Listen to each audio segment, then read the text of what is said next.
우리 시대의 가장 위대한 정신적 스승 시타르타를 소설한 헤르만 헤세의 작품 시타르타를 지금부터 읽어드리려고 합니다.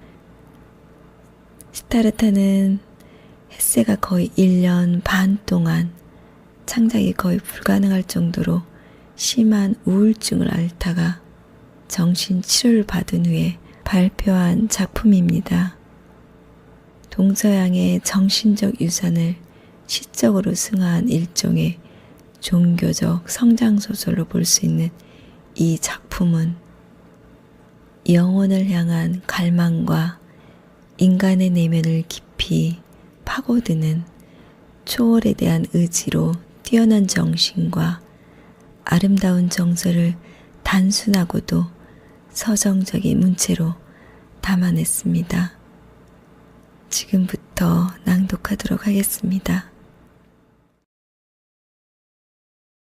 시타르타, 헤르만 헤세.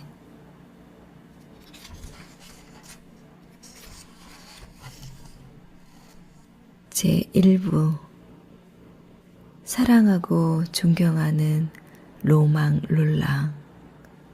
강을 사이에 두고 서로 다른 국적을 갖고 있는 우리가 국경을 초월하는 동일한 필연성들에 대한 믿음 가운데 서로 악수를 나누었던 저 1914년 가을, 그 얼마 전부터 저도 문득 지성이 숨쉬기 곤란하다는 사실을 느껴왔습니다.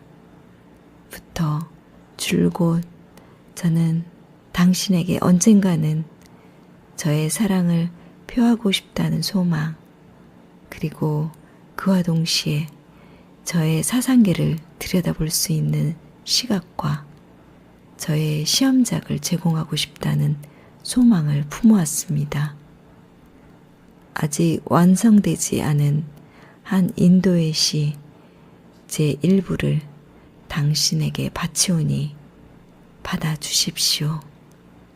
헤르만 헤세 올림.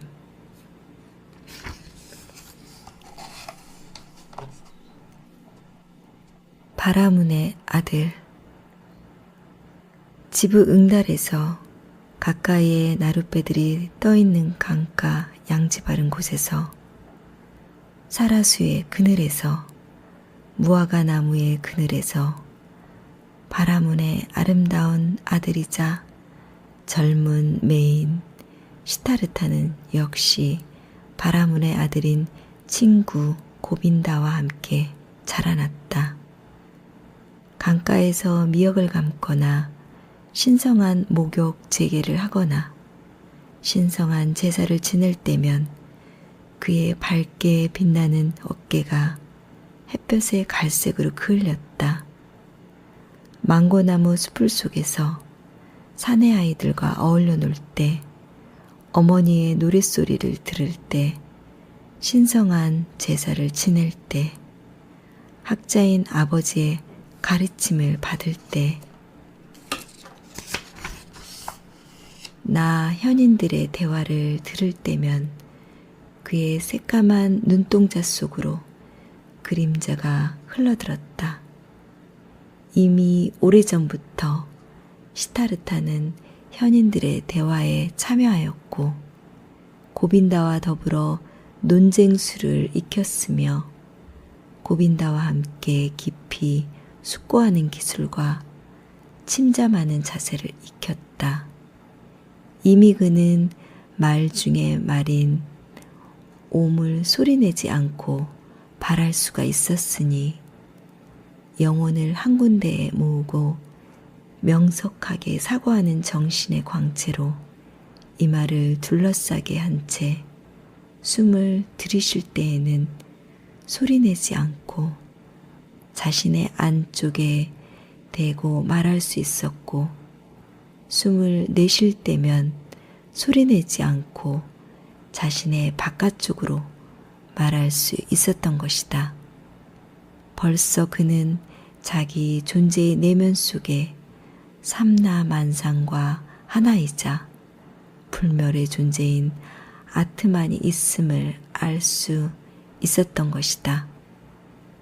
그의 아버지의 마음속에는 가르치는 것을 잘 깨우치고 자식육에 불타는 아들에 대한 기쁨이 치솟아 올랐으니 그는 아들이 위대한 현인이자 사제로 바라문들 중에서 우두머리로 자라날 수 있을 것이라고 생각하였다.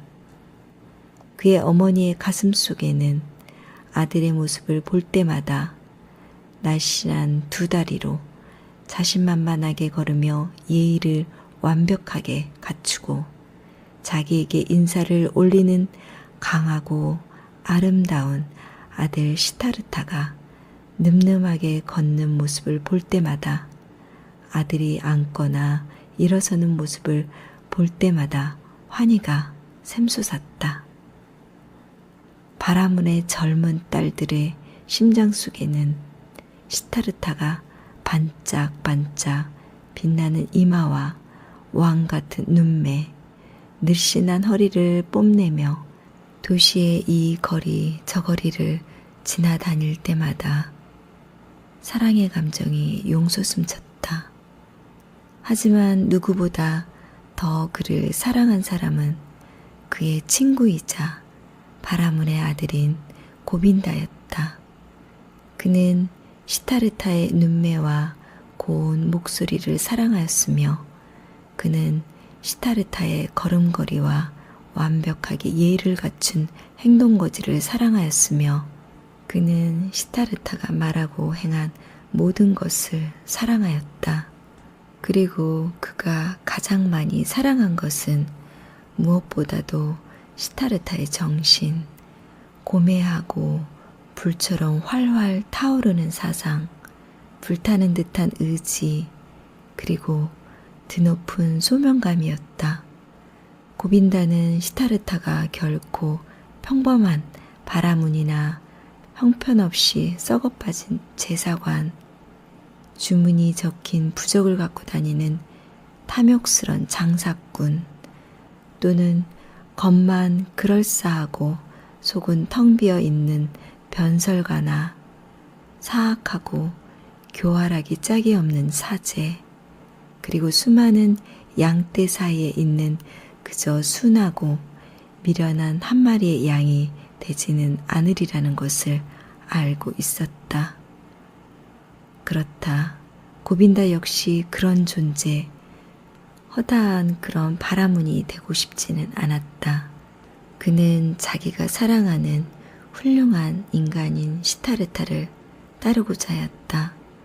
그리하여 만약 시타르타가 언젠가 신의 경지에 이르게 된다면, 만약 시타르타가 언젠가 몸에서 찬연히 빛을 발하는 존재가 된다면 고빈다는 친구로서, 동반자로서, 하인으로서, 그의 창을 들고 다니는 호위병으로서, 그림자로서 그를 뒤따르고자 하였다. 이렇듯 모두가 시타르타를 사랑하였다. 모든 사람에게 그는 기쁨을 주었으며 모든 사람에게 그는 즐거움의 원천이 되었다. 그렇지만 시타르타 자신은 스스로에게는 기쁨을 주지 못하였으며 스스로에게는 즐거움의 원천이 되지도 못하였다.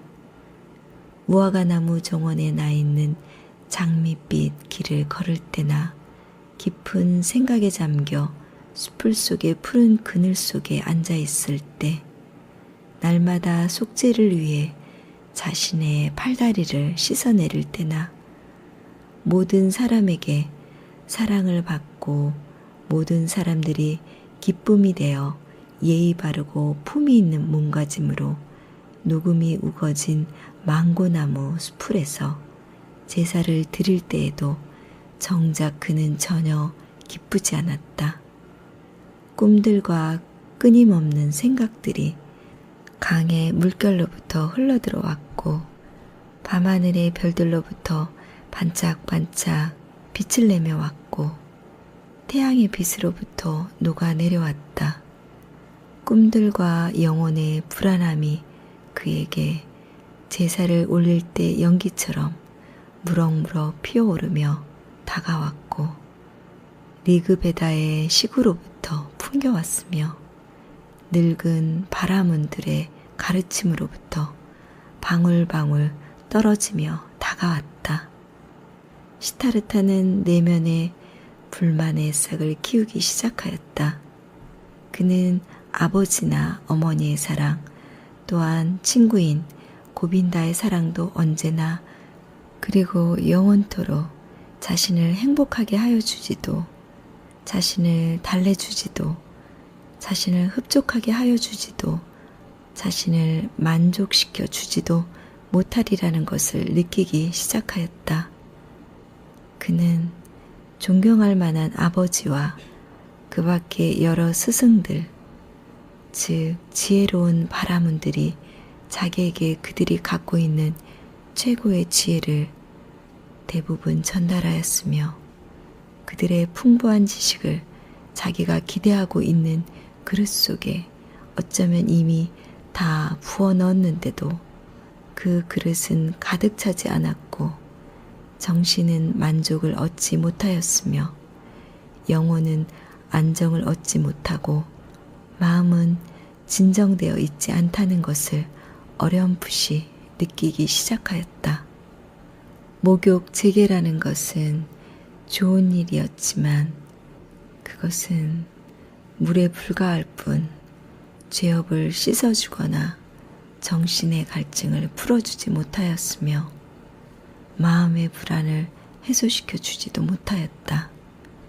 제사를 지내는 일과 신들을 불러내어 그들에게 간청하고 탄원하는 것은 아주 훌륭한 일이었다.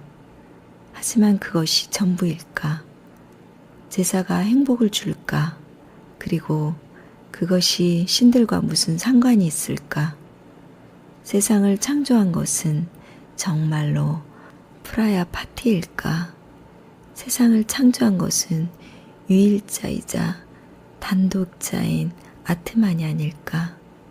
신들도 너와 나와 마찬가지로 창조된 시간에 예속되어 있는 덧없는 피조물들은 아닐까? 그렇다면 신들에게 제사를 지내는 것이 좋은 일이고 올바른 일이고 뜻있는 최고의 일일까? 제사를 지내고 숭배하여야 할 존재가 유일자인 아트만 말고 또 있을까?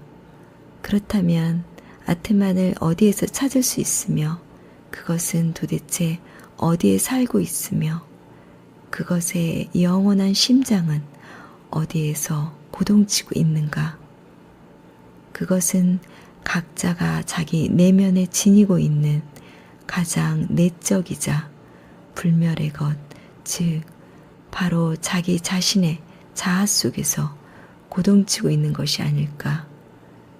그렇지만 이 자아, 이 가장 내적인 것, 이 궁극적인 것은 도대체 어디에 있는가?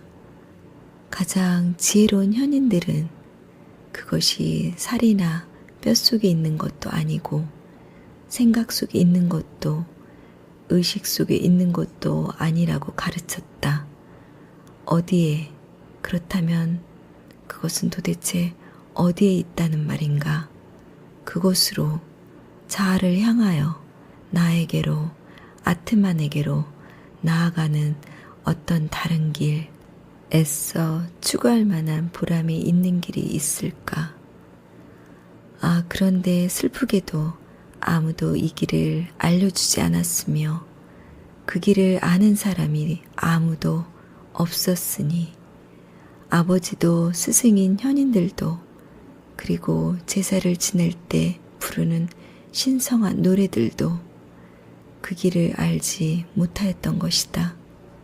바라문들과 그들의 성전들은 모든 것을 다 알고 있었으며 모든 것, 아니 모든 것 이상을 염려하고 있었으니 세상의 창조, 말의 생성, 음식물의 생성, 들숨과 날숨의 생성, 오간의 감각 개통, 신들의 행위에 이르기까지 도대체 마음을 쓰지 않은 데가 없을 정도로 무한히 많은 것을 알고 있었다. 하지만 오직 하나밖에 없는 유일자, 가장 중요한 것, 오로지 딱 한 가지 중요한 것을 모른다면 다른 모든 것을 다 알고 있다는 것이 도대체 무슨 가치가 있을까?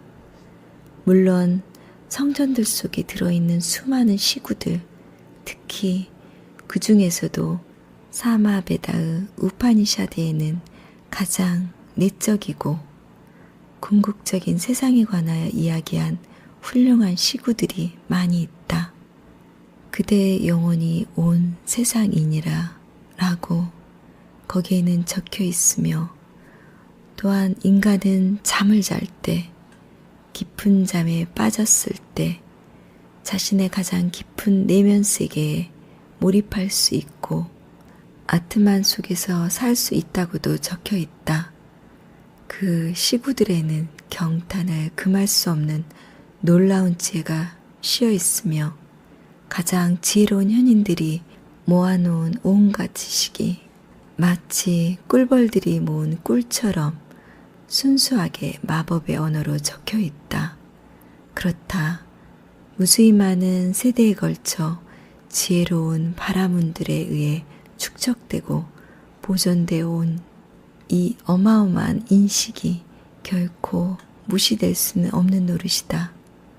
그러나 이러한 가장 심오한 지식을 알고 있을 뿐만 아니라 그 지식을 실제의 삶 속에서 생활화하기도 하였던 바라문이나 사제들, 현인들이나 참여자들이 과연 있었을까? 아트만 속에 안주한 채 잠들어 있는 것을 마법으로 끄집어내서 한 걸음 한 걸음씩 말과 행동으로 그것을 각성의 상태로 삶 속으로 이끌어내었던 달인이 과연 어디에 있었는가? 시타르타는 존경할 만한 수많은 바라문들을 알고 있었으니 순수하고 박학다식한 학자인 그의 아버지는 그 중에서 누구보다도 가장 존경할 만한 인물이었다. 자신의 아버지야말로 진정 경탄할 만한 존재였다. 아버지의 행동거지는 고요하고 고상하였으며 삶은 순수하였으며 말씀은 지혜로웠고 두뇌는 훌륭하고 고귀한 생각들로 가득 차 있었다. 그러면 그토록 많은 것을 알고 있는 아버지는 과연 행복하게 살며 마음의 평화를 얻었던가? 아니면 아버지도 단지 구도자이자 목말라 하는 자에 지나지 않은가? 갈구하는 자인 아버지는 제사를 지내거나 경전들을 뒤적이거나 바라문들과 대화를 나누면서 변함없이 언제나 성스러운 샘물가에서 목을 축여야만 하였던 것은 아니었을까?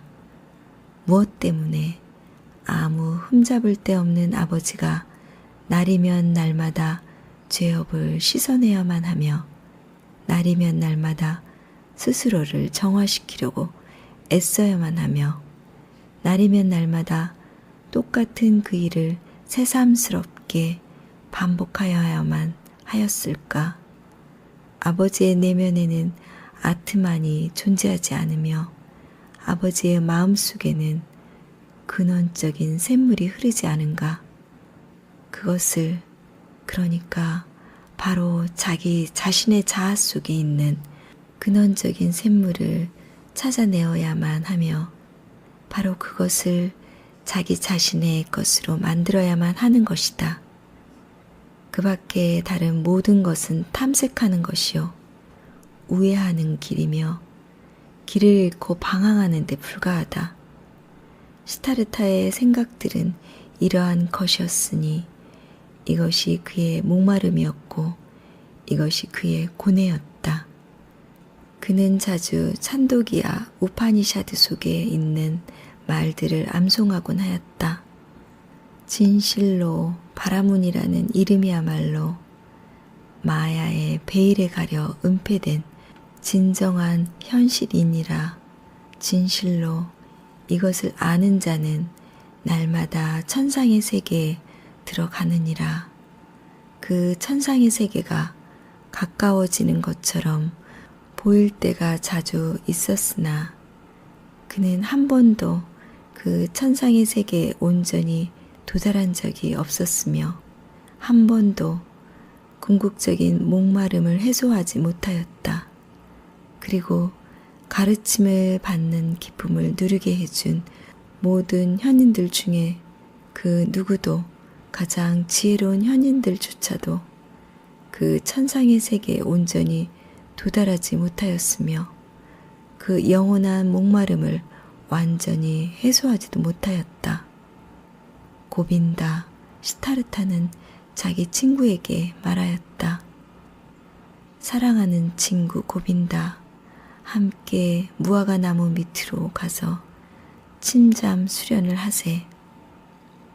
그들은 무화과 나무 있는 곳으로 가서 그 자리에 꿇어 앉았는데 고빈다는 시타르타가 앉은 자리에서 20걸음쯤 떨어진 곳에 자리 잡고 앉았다. 시타르타는 무릎을 꿇고 오음을 발성한 준비를 한 채 다음과 같은 시구를 되풀이하여 웅얼거렸다. 오음은 활이고 그 화살은 영혼이로다.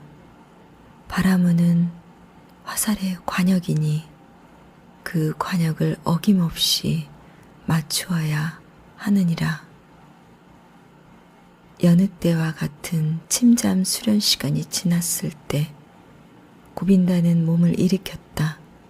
어느덧 저녁이 되었는데 목욕 재개를 할 시간이었다. 그는 시타르타의 이름을 불렀다. 시타르타는 대답을 하지 않았다. 시타르타는 침잠 상태로 앉아 있었는데 두 눈은 아주 멀리 떨어진 곳에 한 목표를 응시하고 있었고 혀끝은 이사로 약간 나와 있었으며 숨을 쉬지 않는 것 같았다. 이렇듯 그는 침잠 상태에서 오음을 생각하며 영혼의 화살을 바라문의 관역을 향해 보내면서 앉아 있었다.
헤르만헤세의 시타르타는 다음 시간에도 이어서 계속 보내드리도록 하겠습니다. 오늘 방송 어떠셨나요? 편안하게 들으셨나요? 올 한 해 마지막 한 달 12월도 멋지게 계획하시고 잘 마무리할 수 있었으면 좋겠습니다. 다음 시간에 만날 때까지 건강하시고 행복한 날들 보내시기 바랍니다. 끝까지 들어주셔서 감사합니다.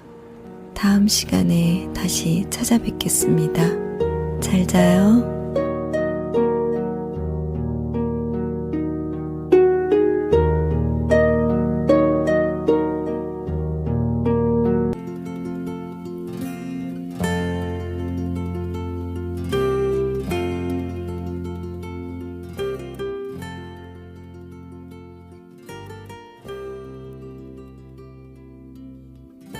책 읽기 좋은 날 라디오 문학작품 읽기. 지난 방송에 이어서 헤르만 헤세 시타르타를 계속 읽어드리도록 하겠습니다. 언젠가 사문들이 시타르타가 살고 있는 도시를 지나간 적이 있었는데 순례 행각을 하는 고행자인 그들 세 남자는 바싹 마른 데다 기운이 다 빠져 있었으며 늙지도 젊지도 않았으며 어깨는 먼지와 피투성이었으며 거의 벌거벗다시피 한 몸뚱이는 햇볕에 그을려 있었으며 고독에 쌓여 있었으며 속세에는 낯설고 적대적이었으며 인간 세상과는 아무 상관없는 딴 세상 사람, 마치 바싹 마른 제칼 같았다.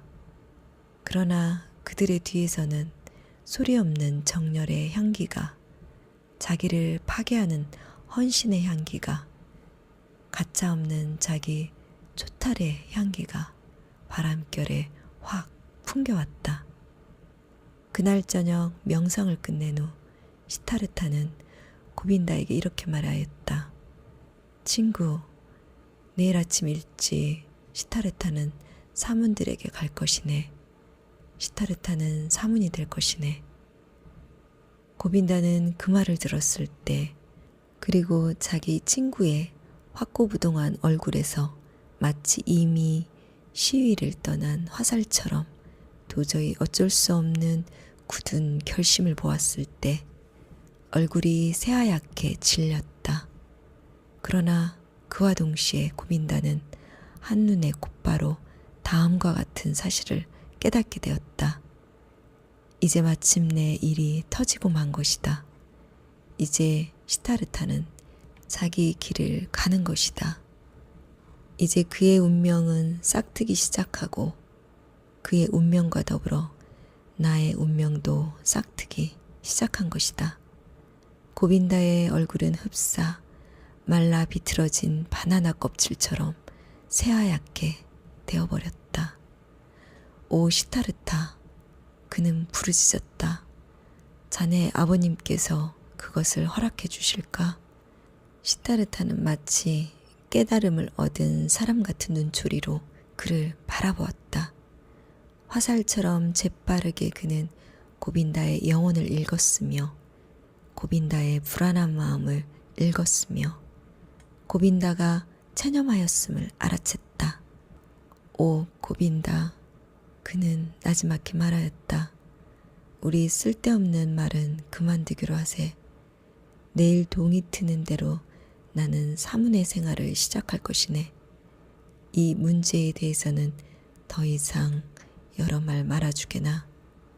시타르타는 왕골 속껍질로 만든 돗자리 위에 아버지가 앉아있는 방 안으로 들어가 아버지가 등 뒤에 누군가가 서 있다는 것을 느낄 때까지 가만히 서 있었다. 그 바라문은 다음과 같이 말하였다. 시타르타 너니? 그래, 무슨 말을 하려고 왔는지 어디 말해보아라. 시타르타가 말하였다. 아버님의 허락을 받으려고 왔습니다. 내일 아버님의 집을 떠나 고행자들 무리로 가는 것을 제가 갈망하고 있다는 사실을 말씀드리려고 왔습니다. 사문이 되는 것은 저의 간절한 소망입니다. 제발 아버님께서 저의 소망을 꺾지 않으셨으면 합니다. 그 바라문은 아무 말도 하지 않았는데 그의 침묵은 조그만 창문 밖으로 보이던 별들이 움직여서 그 모습을 바꿀 때까지 오랫동안 계속되었다.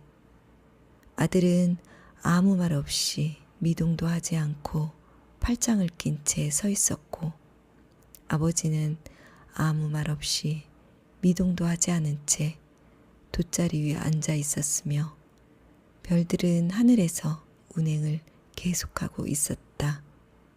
마침내 아버지가 말문을 열었다. 격하고 성난 말들을 입에 담는 것은 바라문이 할 일이 아니다. 하지만 불쾌한 감정이 나의 마음을 뒤흔드는구나. 내가 그런 말을 입 밖에 내는 것을 두 번 다시는 듣고 싶지 않다.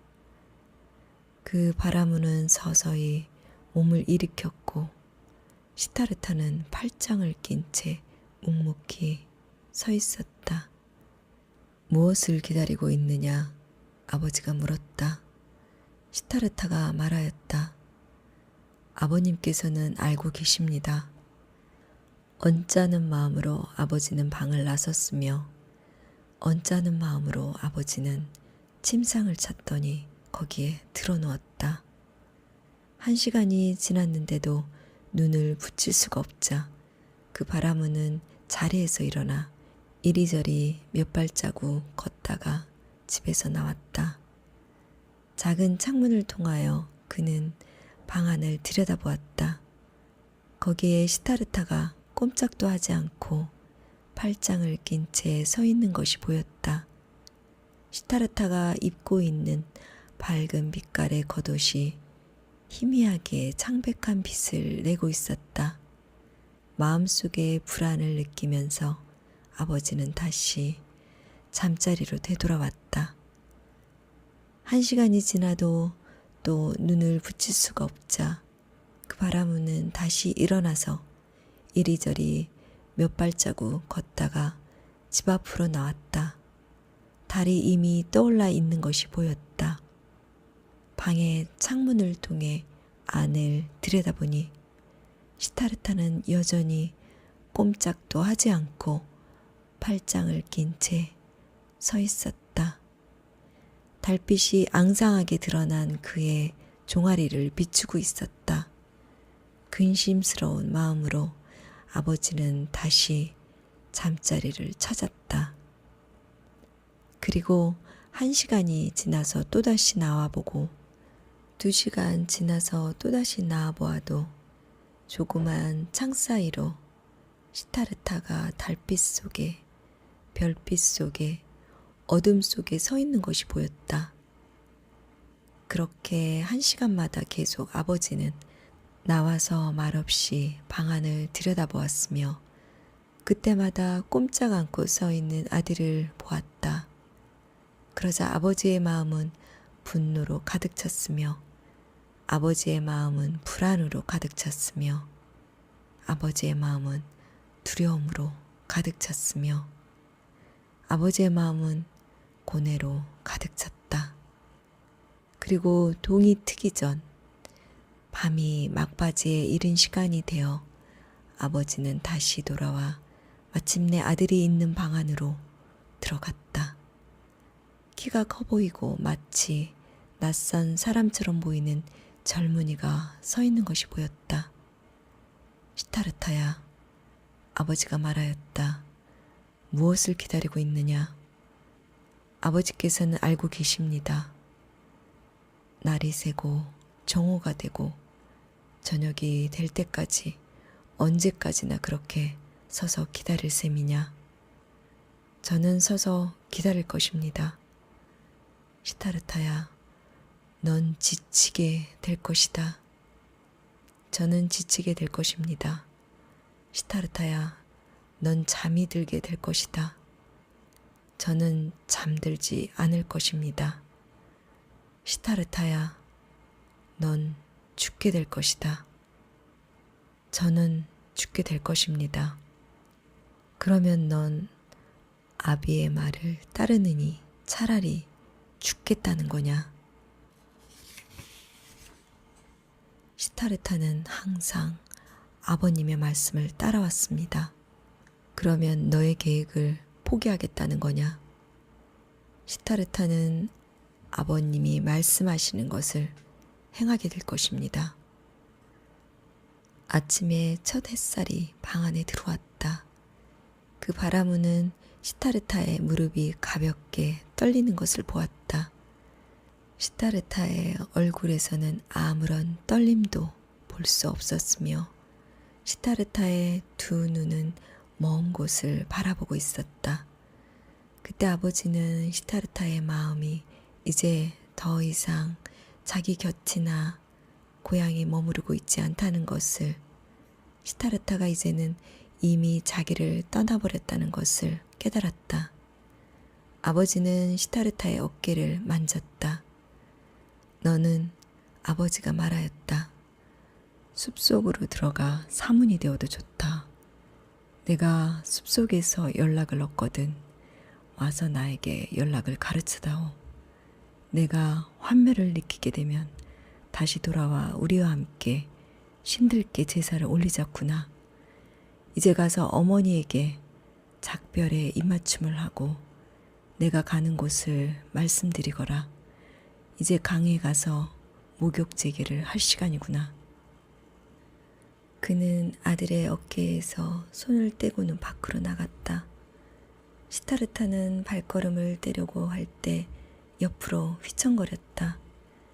그는 겨우 팔다리를 움직여 아버지에게 절을 하고는 아버지가 말한 대로 행하기 위하여 어머니께로 갔다.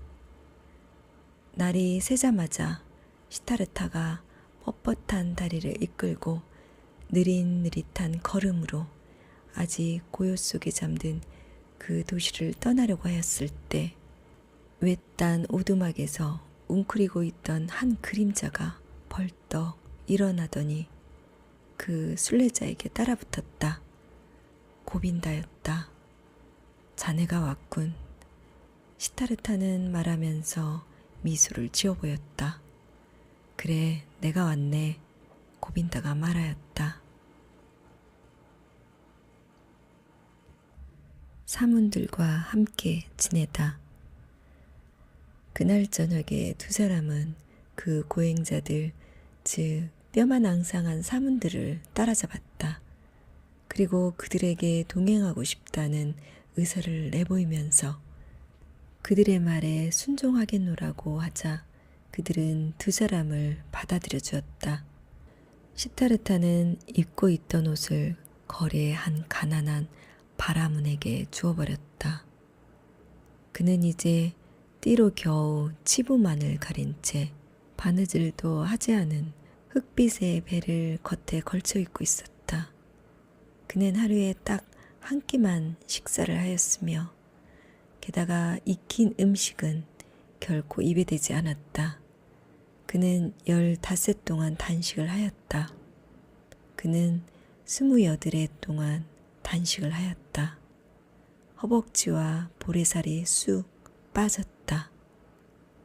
퀭하여진 두 눈에서는 열정적인 꿈들이 가물가물 타올랐으며 앙상하게 뼈만 남은 손가락들 끝에서는 손톱들이 길게 자라났고 턱에는 윤기를 잃은 털이 더부룩하게 자라났다.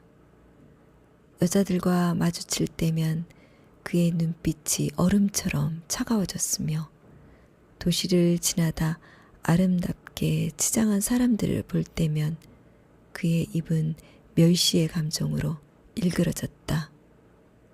그는 장사꾼들이 장사하는 것을, 제후들이 사냥하러 가는 것을, 상을 당한 가족들이 고인을 에워싸고 통곡하는 것을, 창녀들이 몸을 파는 것을, 의사들이 병자들을 위하여 애쓰는 것을, 사제들이 씨 뿌릴 날짜를 정하는 것을, 연인들이 사랑하는 것을, 어머니들이 젖을 먹여 자식들을 달래는 것을 보았다.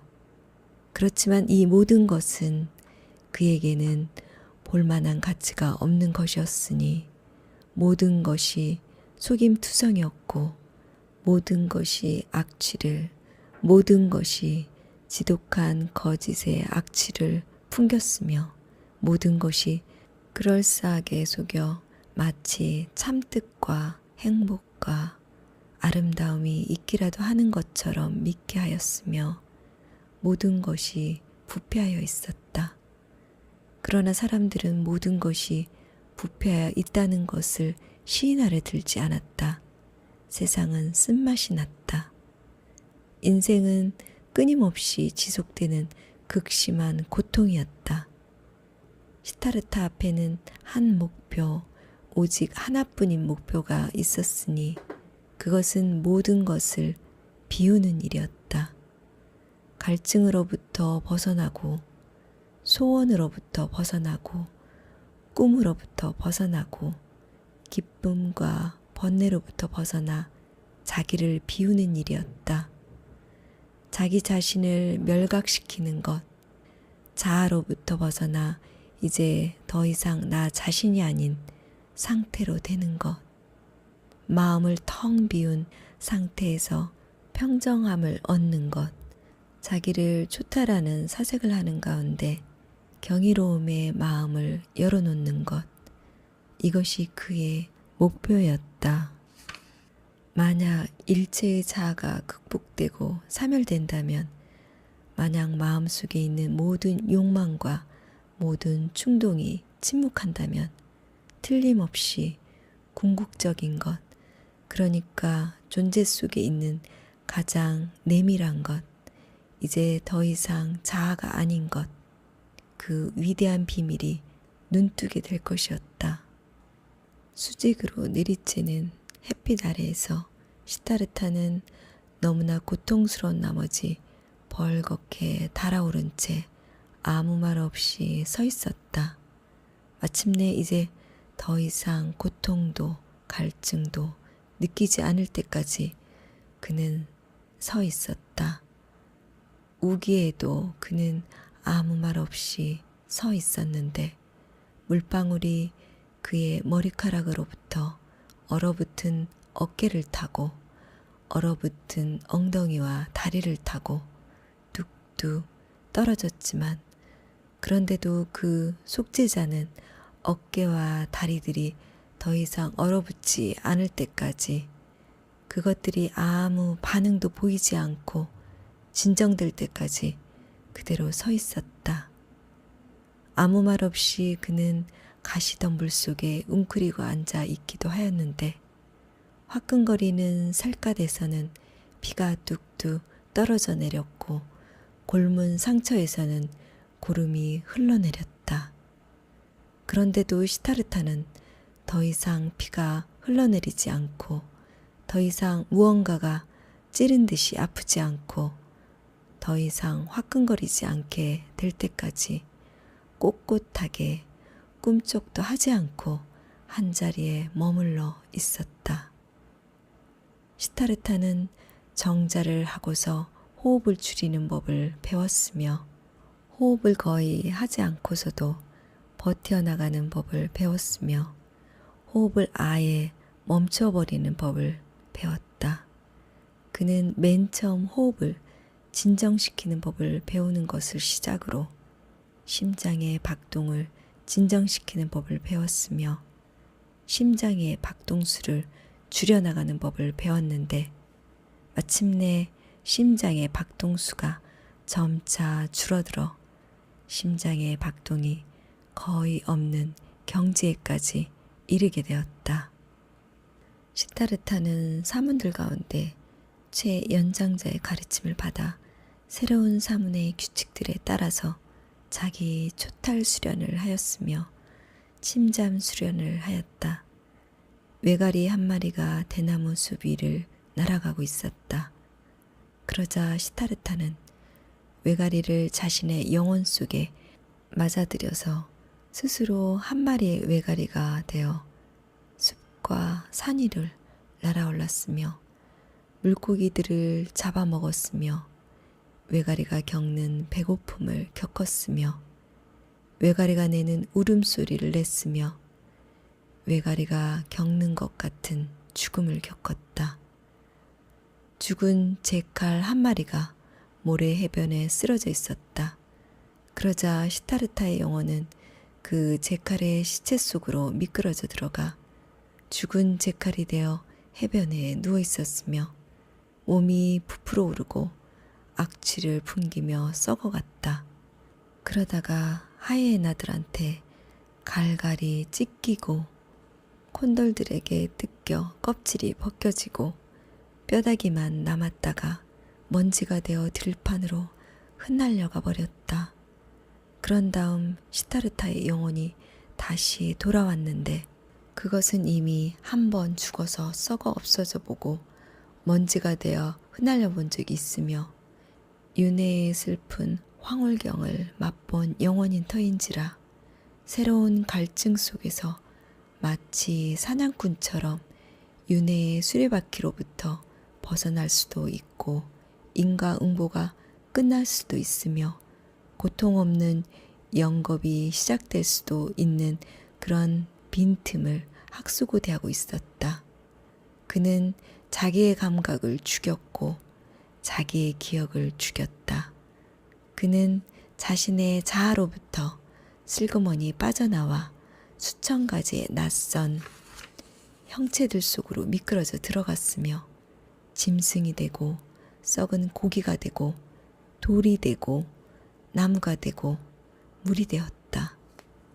그리고 그때마다 매번 깨어나면서 다시 자기 자신을 발견하였다. 해가 비추거나 달이 비추었다.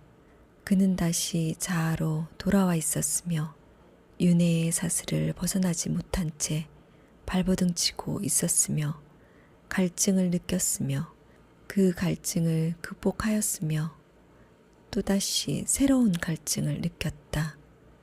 사문들과 함께 지내면서 시타르타는 많은 것을 배웠다. 그는 자아로부터 벗어나는 많은 길들을 가는 법을 배웠다.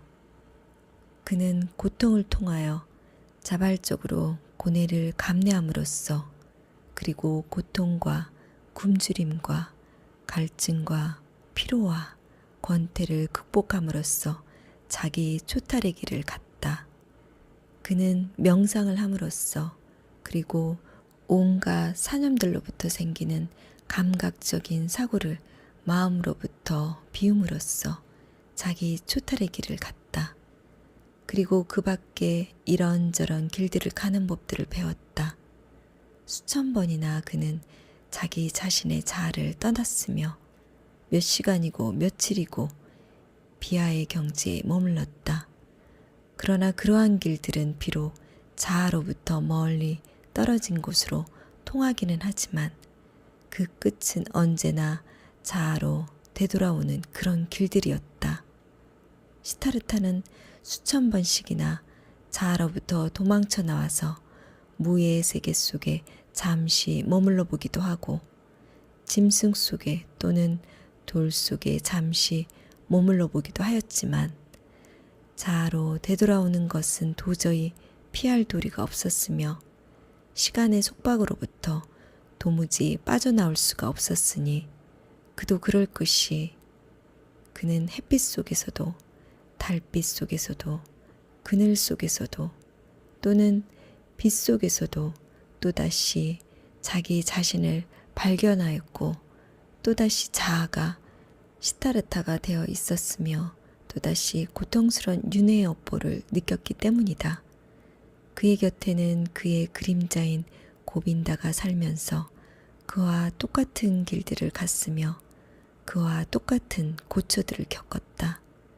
그들은 봉사와 수행에 필요한 것을 빼놓고는 서로 말을 주고받는 일이 거의 없었다. 이따금씩 그들은 그들 자신과 스승들이 먹을 양식을 구하기 위하여 둘이 짝을 지어 이 마을 저 마을로 탁발을 다니기도 하였다.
작품 해설 중에서 일부분을 읽어드리도록 하겠습니다. 1921년부터 약 1년 반 동안 헤세는 거의 창작활동이 불가능할 정도의 우울증에 빠졌으나 정신분석 치료를 받은 후 1922년에 일종의 종교적 성장소설 시타르타 한 인도의 시를 발표한다. 사실 헤세가 이 작품을 쓰기 시작한 것은 1919년부터이다. 그러나 주인공 시타르타가 끊임없이 고뇌하고 투쟁하는 금욕주의자로서 나타나는 부분, 즉 시타르타의 사무생활까지 쓰고 난 다음 헤세는 스스로의 체험 없이 시타르타를 계속 지피라는 것은 무의미하다고 느끼고 1년 반의 자기 체험 기간을 거친 후에야 승리자이며 긍정하는 자로서의 시타르타의 세속 생활을 다시 쓰기 시작하여 1922년에 출간하였다. 유복한 바라문 가정에서 태어난 주인공 시타르타는 모든 사람으로부터 사랑을 받는 존재이다. 그는 다른 모든 사람들에게는 기쁨을 주는 즐거움의 원천이지만 자기 스스로에게는 기쁨을 주지 못한 채 내면의 불만의 싹을 키우기 시작한다. 그는 부모의 사랑이나 자신의 그림자 같은 중마고인 고빈다의 사랑도 영원토록 자신을 행복하게 해주지 못하리라는 것을 느낀다. 그는 바라문들의 최고의 지혜와 풍부한 지식을 접하고도 결코 만족을 얻지 못한다. 그는 자기 존재의 내면 속에 삼라만상과 하나이자 불멸의 존재인 아트만이 있음을 어렴풋이 깨닫는다. 시타르타 앞에는 오직 한 가지 목표만 있다. 그것은 모든 것을 비우는 일, 갈증과 소망과 기쁨과 번뇌로부터 벗어나 자기를 비우는 일이다. 자아로부터 벗어나 이제 더 이상 나 자신이 아닌 상태로 되는 것. 마음을 텅 비운 상태에서 평정함을 얻는 것. 자기를 초탈하는 경지의 사색을 하는 가운데 경이로움의 마음을 열어놓는 것. 이것이 그의 목표이다. 이러한 목표를 이루기 위하여 그는 친구 고빈다와 함께 집을 떠나 사문생활을 시작한다. 사문생활을 하면서 시타르타는 자아로부터 벗어나는 법을 배운다. 그는 명상을 하고 고통과 굶주림과 갈증과 피로와 권태를 극복함으로써 자기 초탈의 길을 간다. 그러나 그러한 길들은 비록 자아로부터 멀리 떨어진 곳으로 통하기는 하지만 그 끝은 언제나 자아로 되돌아오는 그런 길들이다. 그는 자아와 시간의 속박으로부터 도무지 빠져나올 수가 없다. 명상이나 단식, 수행이라는 것도 자아 상태의 고통으로부터 잠시 동안 빠져나오는 것, 인생의 고통과 무의미함을 잠시 동안 마비시키는 것에 불과하며 자아로부터의 구제인 열반의 경지에는 이르지 못한다. 사문생활을 하던 중에 그는 세상의 번뇌를 극복하고 윤회의 수레바퀴를 정지시킨 부처 고타마에 관한 소문을 듣게 된다. 그는 고빈다와 함께 사문생활을 청산하고 길을 떠나 마침내 고타마를 만나게 되고 그의 설법을 듣게 된다. 그는 온몸에서 평온함과 완전함이 풍겨나오는 고타마가 완성자임을 감지하며 세상의 이치를 인과 응보의 관계로 설명하는 고타마의 가르침에서 세상의 영원한 순환작용을 깨닫는다. 하지만 시타르타는 아무리 각성자라 할지라도 깨달음의 순간에 체험한 것을 말이나 가르침을 통하여 전달할 수는 없다는 사실, 즉 삶과 인식 사이에 가로놓여 있는 균열을 인지한다. 열반은 이성적으로 파악되는 것이 아니라 한순간의 심오한 통찰 속에서 체험될 수 있는 것임을 깨닫는 시타르타는 편력의 길을 계속한다. 이제 시타르타는 인생이라는 학교를 거친다. 그는 세속 생활을 하면서 기생 카말라에게서 사랑의 기술을 배우기도 하고 끊임없이 생의 유의에 몸을 바치는 어린애 같은 인간들에게서 재산도 얻고 권력도 얻는다. 그러나 그는 곧 자기가 태어남과 죽음과 다시 태어남이 반복되는 영원한 윤회의 수레바퀴 속에 빠져들어가 있음을 깨닫는다. 그는 어린애 같은 인간들에게서 그의 생이 하나의 극복된 성장 단계임을 인식하게 된다. 그래서 그는 새로이 각성을 경험하며 이 각성이 그로 하여금 뱃사공 바주데바의 조수가 되도록 한다. 시타르타는 강을 통하여 참선을 하고 세상의 이치를 깨닫는다. 물은 서로 상이한 형상으로 나타나지만 어디에서나 동일한 것이다. 생의 흐름에 대한 비유로서의 강에 대한 이러한 깨달음, 이것은 시간의 극복을 의미하는 참선의 경지로 정신 수련의 최고 단계이다. 소년 시타르타, 장년 시타르타, 노년 시타르타는 그림자를 통해 분리되는 것일 뿐 실제에 있어서는 언제나 동일한 것이다. 끊임없는 변화와 생성의 개념은 시간의 개념이 지향됨과 더불어 지향된다. 시타르타가 참선을 통하여 없애고자 하였던 자아라는 존재는 실제 삶을 통하여 없어져야 하였던 것이다. 세속 생활은 시타르타에게 자아를 버리고 범아 인려의 통찰에 이르는 준비 과정을 위한 일종의 정화작용을 의미한다. 결국 영원한 존재이자 영원한 생성자인 강에 대한 명상의 그의 오랜 탐색의 목표이자 참다운 지혜에 대한 통찰이 마음속에서 원숙하게 이르러 그는 세계의 단일성을 느끼게 된다. 햇세가 부처 석가모니의 전설에서 그의 이름 시타르타의 줄거리의 세세한 부분 그리고 해탈 과정을 그대로 재현시키면서도 시타르타의 세속 생활을 삽입하는 것은 관조적인 삶과 실제적 삶을 대비시키면서 인간 존재에 놓인 양극성, 즉 사유와 감각, 정신과 욕망의 배후에는 탐구되는 단일성이 어느 한쪽에 편중되지 않도록 하기 위해서이다. 육체적, 정신적, 영적인 모든 면에서 자기 인식을 위한 명상의 수련은 진리의 심연에 돌입하기 위하여 우선은 세상과의 인연을 끊게 하는 것을 목표로 한다.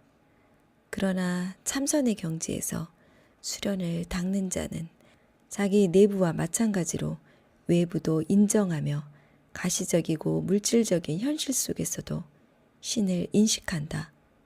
외부의 현상계가 내면의 세계와 모순되지 않고 내부와 외부가 신비적으로 합일된다. 서양적인 유산과 동양적인 유산이 이 소설 속에 서로 결합되어 시적인 치환을 통해 변화된 새로운 형식으로 나타나고 있다. 종교적인 단일성 체험이 지니는 특수한 점은 인도적 가르침에서처럼 인간에게 지워진 윤회의 고통을 깨뜨리고 고양된 의식 속에서 삶을 지향하는 데 있는 것이 아니라 신적인 총체성 속으로 몰입하여 그 속에서 안정을 얻는 데 있다. 이것은 인간의 모든 노력과 목표는 주 하나님 안에서의 영원한 안정이라는 서구적인 사유와 일치하는 것이다. 이 소설에 형상화된 시타르타의 모습이 예수와 부처의 종합이라든가 이 소설이 동양의 신비적 구원의 도에 기독교적 색채가 담겨져 있다든가 하는 지적은 별로 중요하지 않다. 인도에서 선교사 생활을 하였으며 인도와 중국의 철학 및 정신세계에 평생 몰두한 아버지 요하네스 헤세, 선교자이자 저명한 인도 학자였던 외할아버지 헤르만 군더르트의 영향으로 일찍부터 기독교뿐만 아니라 인도의 종교와 정신세계를 배웠고 공자와 노자, 장자 등 중국 철학과 사상에 대해서도 많은 것을 알고 있었던 헤세가 시타르타에서 그려내고 있는 것은 어느 종파에도 속하지 않는 극히 개인적인 자신의 독자적 신앙인 것이다.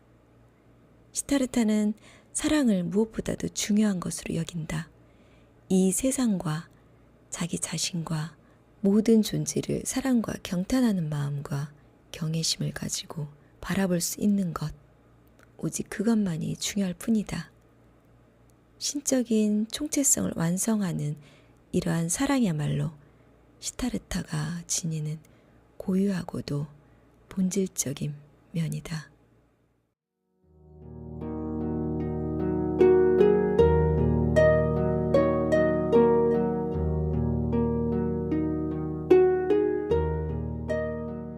오늘 책 읽기 좋은 날 라디오 방송 줄여야 될 시간이 왔습니다. 오늘도 좋으셨나요? 편안함과 듣는 분들의 오늘의 피곤함을 풀어주는 휴식을 주기에 노력하겠습니다. 오늘 하루도 고생하셨습니다. 행복한 밤 되세요. 지금까지 책 읽기 좋은 날 라디오 방송이었습니다. 잘 자요.